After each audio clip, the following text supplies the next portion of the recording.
নমস্কার বন্ধুগণ, আজকে আপনাদের সামনে আমার স্বরচিত যে কবিতাটি পাঠ করে শোনাব সেই কবিতাটির নাম ধাত্রী মাতা। ধাত্রী মাতা। পৃথিবীটা বিশাল বড়, ভাবতে পারো তুমি? নানান দেশে নানান জাতি, নানান ভাষার ভূমি। ভুবন হলো একটি নারী, যার উপরে থাকি, কিন্তু মোরা ভুলেই যে যাই তাকেই ঢেকে রাখি। তোমার আমার সকলের মা, বোন কিংবা কাকি, সংসারেতে সবার মাঝে আপন করে রাখি। তবে কেন নারী জাতির অবহেলা করো?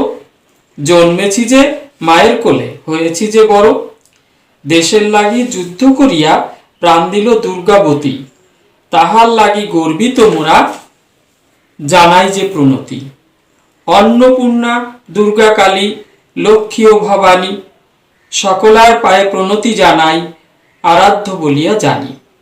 মা গঙ্গা আনিল গঙ্গা নীলনদ মিশরে, তাহাদের অমৃত ধারায় ধরণী সুজলা সুফলা যে। নমস্কার।